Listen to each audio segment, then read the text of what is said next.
Hello everyone, welcome back to my channel. नमस्कार and जय जगन्नाथ सांग मैंने आशा करुँची आपण मैंने बहुत भलरे थे। पवित्र बाहुड़ा यात्रा उपलक्षे आपण मानक अनेक अनेक शुभेच्छा और शुभकामना। आज बाहुड़ा यात्रा विषय रे मु किछि कहबाकू जाउची। जदि आपण मानक वीडियो को भल लगे तेबे निश्चय लाइक करेंगे, शेयर करेंगे, कमेंट करेंगे। जदि चैनल को नुआ आसी निश्चय सब्सक्राइब करके रखिए। बाहुड़ा यात्रा हेउची महाप्रभु जगन्नाथंकर प्रसिद्ध वार्षिक रथयात्रा शेष होई श्रीमंदिर को प्रत्यावर्तन करिवार यात्रा। आषाढ़ शुक्ल दशमी तिथि एही यात्रा अनुष्ठित हुए। बाहुड़ा यात्रार कथा और विशेषता। गुंडीचा मंदिर प्रस्थान। माउसी माँ मंदिर निकटरे पोड़ पिठा भोग ग्रहण करिवा परे तीन ठाकुर नंदीघोष, दर्प दलन एवं तालध्वज रथरे बसी बड़दाण्ड दे श्रीमंदिर अभिमुखे यात्रा करती। नीलाद्रि विजे। एही बाहुड़ा यात्रा दिन रथगुड़िक श्रीमंदिर सिंहद्वार सम्मुखरे आसी पहुँची थाए एवं परवर्ती समय रे ठाकुर माने रत्नसिंहासन को विजे करिथांती। वर्तमान आमे बाहुड़ा यात्रा को संपूर्ण भावे आलोचना करिबा। महाप्रभु श्री जगन्नाथंक विश्व प्रसिद्ध रथयात्रार एक गुरुत्वपूर्ण अंग हेउची बाहुड़ा यात्रा। ओडिया संस्कृति और जगन्नाथ चेतना रे एहार पौराणिक, आध्यात्मिक एवं सामाजिक गुरुत्व अनेक रही। बाहुड़ा यात्रार पृष्ठभूमि और अर्थ। बाहुड़ा शब्दर अर्थ हेउची प्रत्यावर्तन बा फेरिबा। आषाढ़ शुक्ल पक्ष द्वितीय तिथि रे चतुर्धा मूर्ति श्री जगन्नाथ, प्रभु बलभद्र, देवी सुभद्रा और श्री सुदर्शन निजर जन्मवेदी श्री गुंडीचा मंदिर को 9 दिनर यात्रारे आसी थांती। सेठारे 7 दिन रहणी और लीला खेला सारिबा परे आषाढ़ शुक्ल दशमी तिथि रे महाप्रभु पुणी निजर आद्य स्थान बा बड़ देउल को बाहुड़ी आसती। एही फेरंता रथयात्रा को बाहुड़ा यात्रा किंबा दक्षिणाभिमुखी यात्रा मध्य बोली कहा जाए। यात्रा पूर्वर प्रस्तुति बा दक्षिण मोड़। बाहुड़ा यात्रार पूर्व दिन अर्थात आषाढ़ शुक्ल अष्टमी और नवमी तिथि रे गुंडीचा मंदिर सम्मुख शरधा बाली रखा जाइथिबा 3टी जाक रथ को उत्तराभिमुखी बुलाई दक्षिणाभिमुखी करा जाए। एहाकु रथर दक्षिण मोड़ बोली कहा जाए। प्रथमे देवी सुभद्रांक दर्पदलन, तापरे प्रभु बलभद्रंक तालध्वज एवं शेषरे महाप्रभु जगन्नाथंक नंदीघोष रथ को नाचगणा द्वार सम्मुख को अणा जाई थाए। बाहुड़ा पहंडी और छेरा पहरा। बाहुड़ा दशमी दिन भोर समयरु मंगल आलती, मैलम, तड़प लगी और अवकाश आदि नीति समाप्त हेबा परे ठाकुर मानकर धाड़ी पहंडी आरंभ हुए। गुंडीचा मंदिरर नाचकणा द्वार दे प्रभु बलभद्र, देवी सुभद्रा और श्री जगन्नाथ सेमानंकर सुउच्च रथ उपर को विजे करती। एहा परे पुरीर गजपति महाराज रथ उपर को आसी सुवर्ण खड़िकारे छेरा पहरा नीति संपन्न करती। रथरे घोड़ा जचा जिबा परे भक्त माने आनंद मनरे हरिबोल हुलहुली ध्वनि दे रथ टणा आरंभ करती। माउसी माँ मंदिर और पोड़पिठा भोगर कहानी। बाहुड़ा यात्रार एक मधुर और आकर्षणीय परंपरा हेउची माउसी माँ मंदिर निकटरे अटकिबा। बड़दाण्ड मझिरे अर्धासनी देवींक मंदिर रहिछि, जहाँकु महाप्रभुंक माउसी बोली विश्वास कराए। पौराणिक कहानी कुहा जाए जेतेबेले सृष्टि प्रारंभ रे प्रलय जल माड़ी आसीथिला, सेतेबेले अर्धासन देवी सेही जल को शोषि नहीं श्रीक्षेत्र को रक्षा करथिले। महाप्रभु श्री जगन्नाथ निज माउसींकर एही सेवारे प्रसन्न होई प्रतिश्रुति देइथिले जे ବାହୁଡ଼ା ଯାତ୍ରା ସମୟରେ ତାଙ୍କ ଦ୍ୱାର ନିକଟରେ ଅଟକିବେ।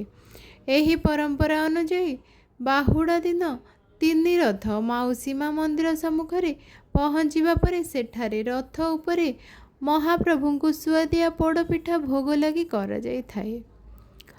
ଲକ୍ଷ୍ମୀନାରାୟଣ ଭେଟ ଶ୍ରୀନଅର ସମ୍ମୁଖ।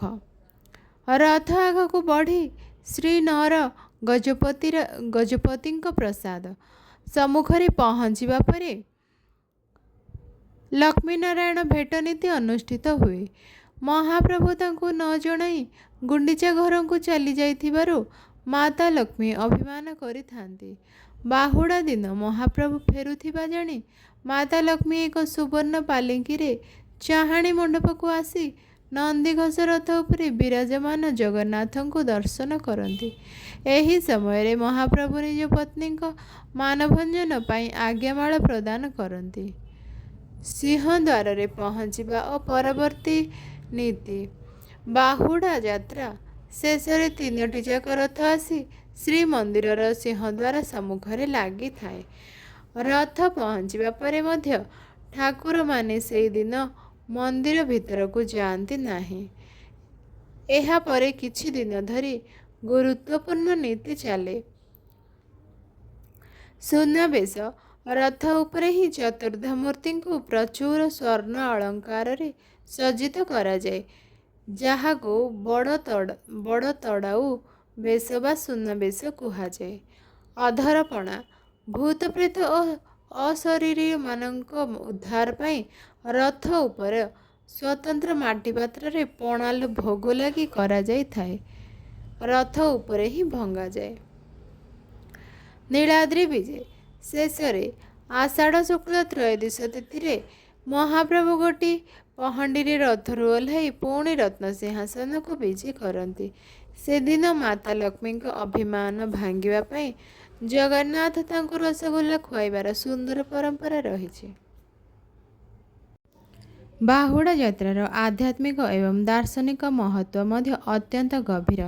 ଜଗନ୍ନାଥ ଚେତନାରେ ବାହୁଡ଼ା ଯାତ୍ରା କେବଳ ଏକ ଭୌତିକ ଯାତ୍ରା ବା ରଥର ପ୍ରତ୍ୟାବର୍ତ୍ତନ ନୁହେଁ, ବରଂ ଏହା ମାନବ ଜୀବନ, ଆତ୍ମା ଏବଂ ପରମାତ୍ମାଙ୍କ ମିଳନର ଏକ ସୁନ୍ଦର ଆଧ୍ୟାତ୍ମିକ ପ୍ରତୀକ। ଆତ୍ମା ପରମାତ୍ମା ଅଭିମୁଖେ ଯାତ୍ରା ବା ପ୍ରତ୍ୟାବର୍ତ୍ତନର ପ୍ରତୀକ। ଆଧ୍ୟାତ୍ମିକ ଦୃଷ୍ଟିକୋଣରୁ ଶ୍ରୀଗୁଣ୍ଡିଚା ମନ୍ଦିର ହେଉଛି ମହାପ୍ରଭୁଙ୍କ ଜନ୍ମବେଦୀ ବା କର୍ମକ୍ଷେତ୍ର ଏବଂ ଶ୍ରୀମନ୍ଦିର ରତ୍ନସିଂହାସନ ହେଉଛି ତାଙ୍କର ନିତ୍ୟଧାମ ବା ମୂଳ ବାସସ୍ଥାନ। ମାନବ ଶରୀର ମଧ୍ୟ ଏହି ସଂସାରକୁ କର୍ମ କରିବା ପାଇଁ ଆସିଥାଏ। କର୍ମ ସରିବା ପରେ ପ୍ରତ୍ୟେକ ଜୀବାତ୍ମାର ଶେଷ ଲକ୍ଷ୍ୟ ହେଉଛି ସେହି ପରମାତ୍ମାଙ୍କ ସ୍ୱରୂପ ଅର୍ଥାତ୍ ନିଜର ମୂଳ ସ୍ଥାନ ବଡ଼ଦେଉଳକୁ ବାହୁଡ଼ି ଯିବା, ମାନେ ମୋକ୍ଷ ପ୍ରାପ୍ତି କରିବା।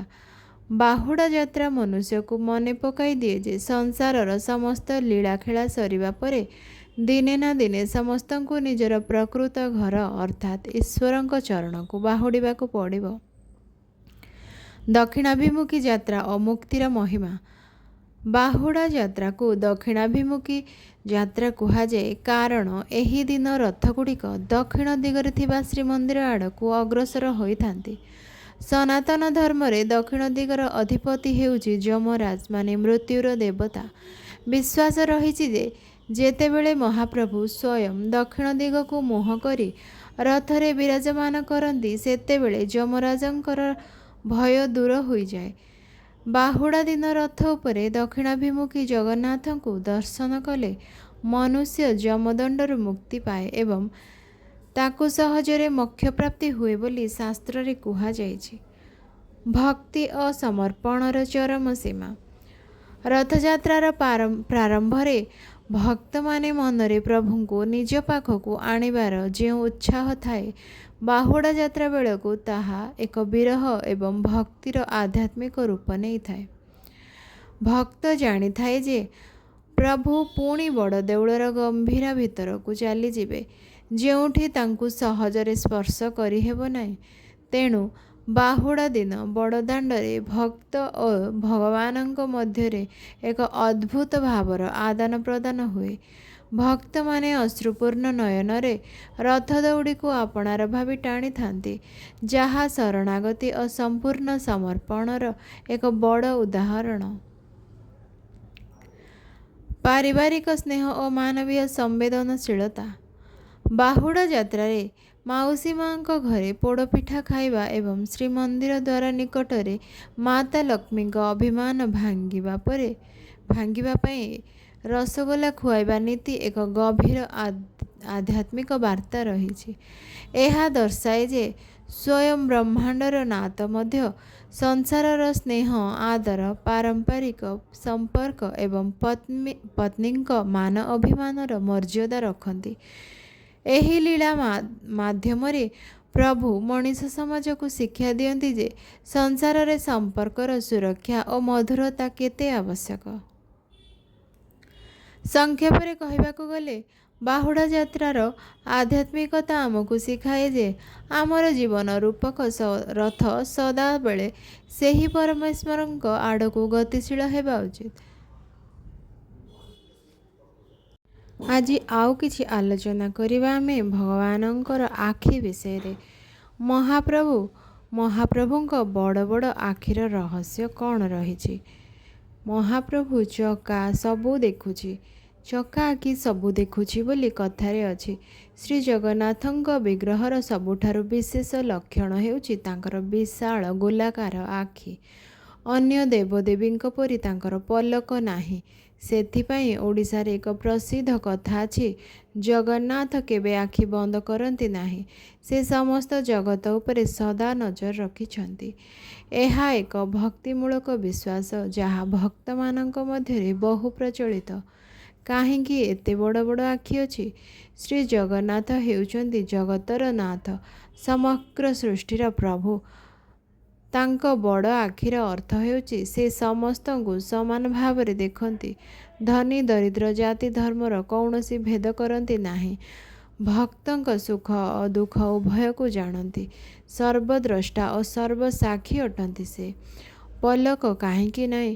ପଲକ ନଥିବାର ଅର୍ଥ ଏହା ନୁହେଁ ଯେ ଏହା କୌଣସି ଐତିହାସିକ ଘଟଣା, ବରଂ ଏହା ଏକ ପ୍ରତୀକାତ୍ମକ ଅର୍ଥ ରହିଛି।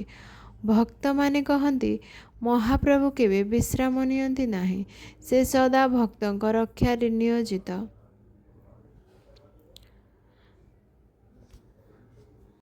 ଚକ୍ର ସୁଦର୍ଶନର ତତ୍ତ୍ୱ। ଅନେକ ସମୟରେ ଚକା ବୋଲି ଲୋକମାନେ ସୁଦର୍ଶନ ଚକ୍ର କିମ୍ବା ଶ୍ରୀମନ୍ଦିରର ଶିଖରର ନୀଳଚକ୍ରକୁ ମଧ୍ୟ ବୁଝାନ୍ତି। ନୀଳଚକ୍ର ବିଷୟରେ ଲୋକବିଶ୍ୱାସ ଅଛି ଯେ ପୁରୀ ସହରର ଯେଉଁ ଦିଗରୁ ଦେଖନ୍ତୁ, ନୀଳଚକ୍ର ଆପଣଙ୍କ ଦିଗକୁ ମୁହଁ କରିଥିବା ପରି ଲାଗେ। ଭକ୍ତମାନେ ଏହାକୁ ମହାପ୍ରଭୁଙ୍କ ସର୍ବବ୍ୟାପୀ ଦୃଷ୍ଟିର ପ୍ରତୀକ ଭାବେ ମାନନ୍ତି। ଏହା ମଧ୍ୟ ଏକ ପରମ୍ପରାଗତ ବିଶ୍ୱାସ। ପୁରାଣରେ ଏହାର ଅର୍ଥ ରହିଛି ଯେ ବୈଷ୍ଣବ ଦର୍ଶନରେ ଭଗବାନଙ୍କୁ କୁହାଯାଇଛି ସର୍ବଜ୍ଞ, ସର୍ବବ୍ୟାପୀ, ସର୍ବସାକ୍ଷୀ।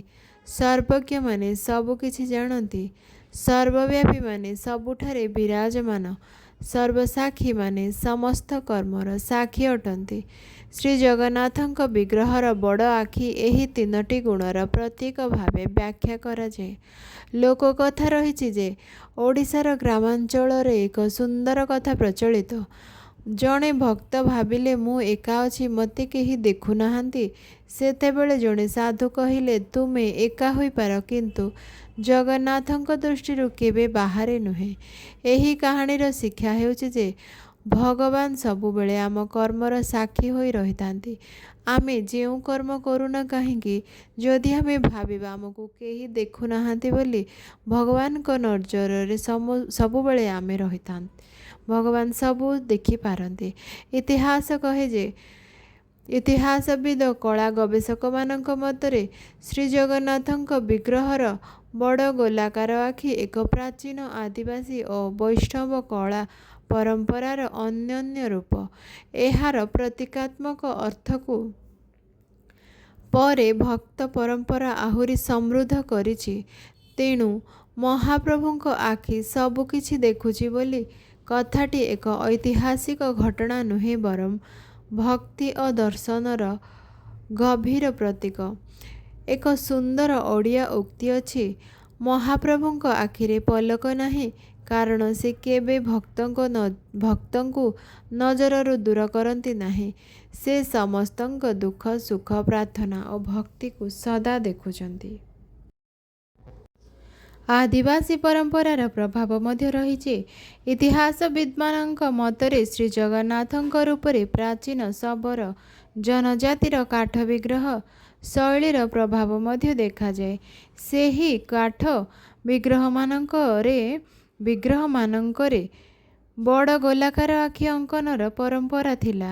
ପରେ ଏହି ରୂପ ବୈଷ୍ଣବ ଉପାସନା ସହ ଏକୀଭୂତ ହୋଇ ଆଜିର ଶ୍ରୀଜଗନ୍ନାଥ ରୂପ ହୋଇଛି।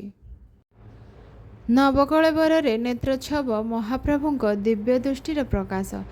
ନେତ୍ରୋତ୍ସବ ହେଉଛି ଶ୍ରୀଜଗନ୍ନାଥଙ୍କ ନବକଳେବର ଓ ବାର୍ଷିକ ଅନବସର ନୀତିର ଏକ ଅତ୍ୟନ୍ତ ପବିତ୍ର ଓ ରହସ୍ୟମୟ ଅଂଶ। ନେତ୍ର ଅର୍ଥ ଆଖି ଏବଂ ଉତ୍ସବ ଅର୍ଥ ପବିତ୍ର ଅବସର, ଅର୍ଥାତ୍ ଏହା ହେଉଛି ମହାପ୍ରଭୁଙ୍କ ଦିବ୍ୟ ଦୃଷ୍ଟିର ପ୍ରକାଶ ଉତ୍ସବ। ବାର୍ଷିକ ଅନବସରରେ ସ୍ନାନ ପୂର୍ଣ୍ଣିମା ପରେ ମହାପ୍ରଭୁ ଅନବସର ଘରେ ବିଶ୍ରାମ କରନ୍ତି।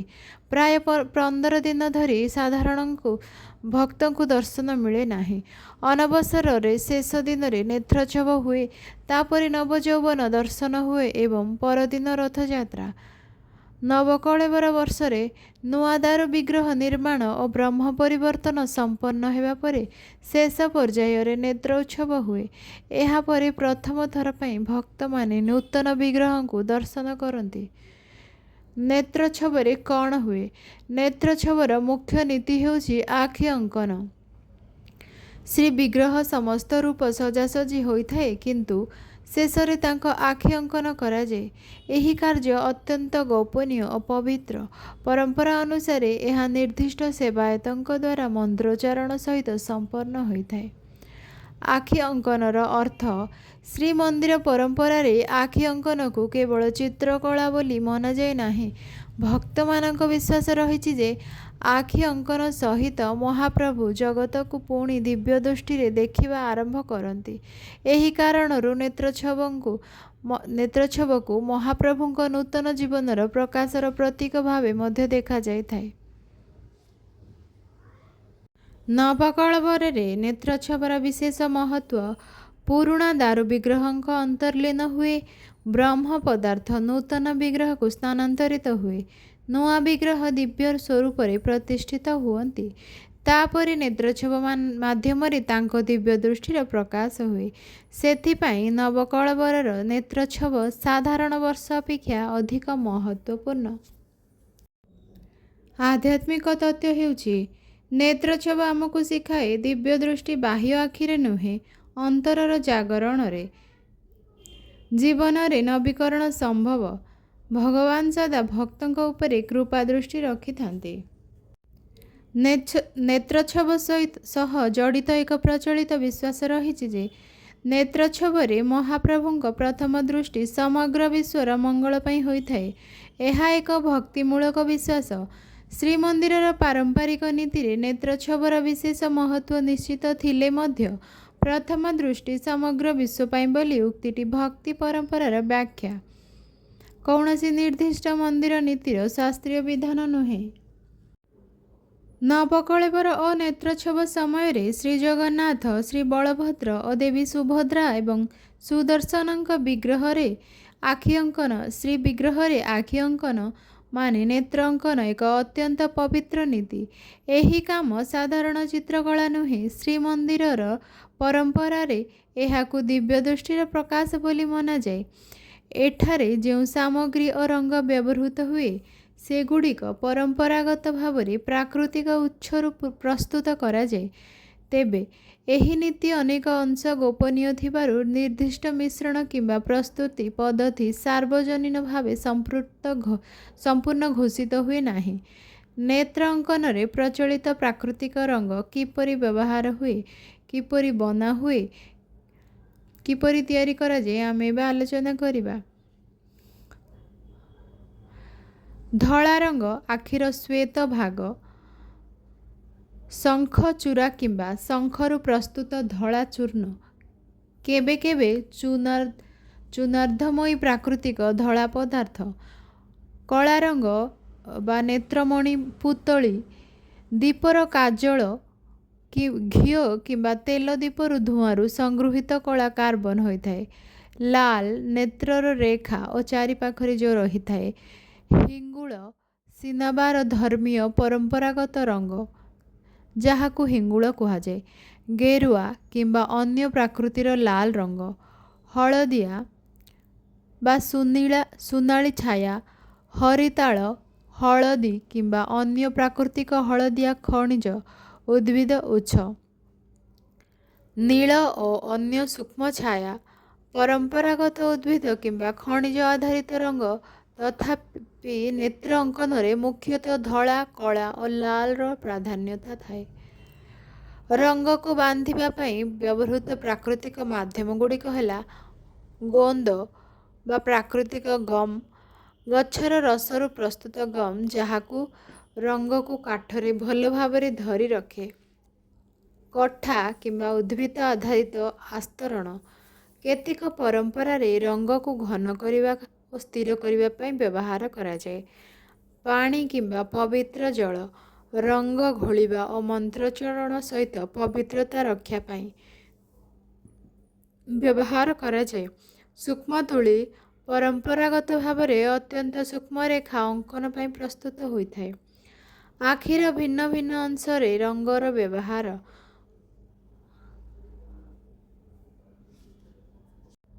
ଧଳା ଭାଗ ଶ୍ୱେତ ପୋଟଳ, ଶଙ୍ଖଚୂର୍ଣ୍ଣରୁ ପ୍ରସ୍ତୁତ ଧଳା ରଙ୍ଗ ବ୍ୟବହୃତ ହୋଇଥାଏ। ଏହା ପବିତ୍ରତା ଓ ନିର୍ମଳତାର ଓ ଦିବ୍ୟତାର ପ୍ରତୀକ। କଳା ନେତ୍ରମଣି, ଦୀପର କାଜଳରୁ ପ୍ରସ୍ତୁତ କଳା ରଙ୍ଗ ବ୍ୟବହୃତ ହୋଇଥାଏ। ଏହା ମହାପ୍ରଭୁଙ୍କ ସର୍ବଦ୍ରଷ୍ଟା ସ୍ୱରୂପର ପ୍ରତୀକ ବୋଲି ଭକ୍ତମାନେ ମାନନ୍ତି।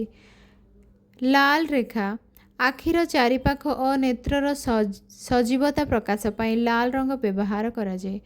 ଏହା କୃପା, ଶକ୍ତି, ଚେତନା ଓ ଜୀବନତାର ପ୍ରତୀକ ଭାବେ ବ୍ୟାଖ୍ୟା କରାଯାଏ। ନେତ୍ରୋତ୍ସବ ସମୟରେ ଏହି ନୀତି କିପରି ହୋଇଥାଏ? ନୂତନ ଦାରୁ ବିଗ୍ରହ କିମ୍ବା ଅନବସର ପରବର୍ତ୍ତୀ ବିଗ୍ରହକୁ ପୁନର୍ଭାବେ ସଜାଯାଏ। ଆଖି ଅଙ୍କନ ପୂର୍ବରୁ ଏହି ଅଂଶକୁ ଅତ୍ୟନ୍ତ ପବିତ୍ର ଓ ଗୋପନୀୟ ରଖାଯାଏ। ନିର୍ଦ୍ଦିଷ୍ଟ ସେବା, ପରମ୍ପରାଗତ ଚିତ୍ରକାର ଦତ୍ତ ମହାପାତ୍ର ପରମ୍ପରା ସହ ସମ୍ବନ୍ଧିତ ମନ୍ତ୍ରୋଚ୍ଚାରଣ ସହିତ ନେତ୍ର ଅଙ୍କନ କରନ୍ତି। ପ୍ରଥମେ ଧଳା ଭାଗ, ପରେ କଳା ନେତ୍ରମଣି, ତାପରେ ଲାଲ ରେଖା ଓ ସୂକ୍ଷ୍ମ ଅଳଙ୍କାରିକ ରେଖା ଅଙ୍କନ କରାଯାଏ। ଶେଷରେ ନେତ୍ରୋତ୍ସବ ସମ୍ପନ୍ନ ହେଲେ ଭକ୍ତମାନେ ନବଯୌବନ ଦର୍ଶନ ପାଇଥାନ୍ତି। ଏହି ରଙ୍ଗମାନଙ୍କର ଆଧ୍ୟାତ୍ମିକ ଅର୍ଥ ହେଉଛି ଧଳା ରଙ୍ଗ ପବିତ୍ରତା, ଶାନ୍ତି, ନିର୍ମଳତା, କଳା ରଙ୍ଗ ସର୍ବଦ୍ରଷ୍ଟା, ଦୃଷ୍ଟି, ଅସୀମତା, ଲାଲ ରଙ୍ଗ କୃପା, ଶକ୍ତି, ଚେତନା। ନେତ୍ର ଅଙ୍କନର ସଠିକ୍ ମନ୍ତ୍ର, ରଙ୍ଗ ନିର୍ଦ୍ଦିଷ୍ଟ ମିଶ୍ରଣ, ପ୍ରସ୍ତୁତି ପଦ୍ଧତି ଏବଂ ନୀତିର କିଛି ଅଂଶ ଶ୍ରୀମନ୍ଦିରର ପାରମ୍ପରିକ ଗୋପନୀୟ ସେବା ଭାବେ ରକ୍ଷିତ। ସେଥିପାଇଁ ସାର୍ବଜନୀନ ଭାବେ କେବଳ ପରମ୍ପରାଗତ ପ୍ରାକୃତିକ ଉତ୍ସଗୁଡ଼ିକରୁ ସାଧାରଣ ବର୍ଣ୍ଣନା ମାତ୍ର ମିଳେ। ଶ୍ରୀବିଗ୍ରହଙ୍କ ଆଖି ଅଙ୍କନରେ ପ୍ରଧାନତଃ ଶଙ୍ଖଚୂର୍ଣ୍ଣର ଧଳା, ଦୀପର କାଜଳର କଳା ଏବଂ ପ୍ରାକୃତିକ ଲାଲ ରଙ୍ଗ ବ୍ୟବହୃତ ହୋଇଥାଏ। ଏହି ରଙ୍ଗମାନଙ୍କୁ ପ୍ରାକୃତିକ ଗମ୍ କିମ୍ବା ଉଦ୍ଭିଦ ଆଧାରିତ ମାଧ୍ୟମରେ ମିଶାଇ ଶ୍ରୀବିଗ୍ରହରେ ଅଙ୍କନ କରାଯାଏ। ଭକ୍ତି ପରମ୍ପରାରେ ଏହା କେବଳ ଚିତ୍ରକଳା ନୁହେଁ, ଏହା ମହାପ୍ରଭୁଙ୍କ ଦିବ୍ୟ ଦୃଷ୍ଟିର ପ୍ରକାଶର ପବିତ୍ର ମୁହୂର୍ତ୍ତ। ମହାପ୍ରଭୁ ଶ୍ରୀଜଗନ୍ନାଥଙ୍କ ମହିମା ଅପାର ଏବଂ ଅଲୌକିକ। ସେ କେବଳ ଓଡ଼ିଶାର ଆରାଧ୍ୟ ଦେବତା ନୁହନ୍ତି, ବରଂ ସମଗ୍ର ବିଶ୍ୱ ବ୍ରହ୍ମାଣ୍ଡର ଠାକୁର। ଜଗନ୍ନାଥ ସଂସ୍କୃତିର ଭଗବାନ ଏବଂ ଭକ୍ତଙ୍କ ମଧ୍ୟରେ ଥିବା ସମ୍ପର୍କ ଅତି ନିବିଡ଼ ଓ ମାନବୀୟ। ଶ୍ରୀଜଗନ୍ନାଥଙ୍କ ମହିମା ଏବଂ ପୁରୀ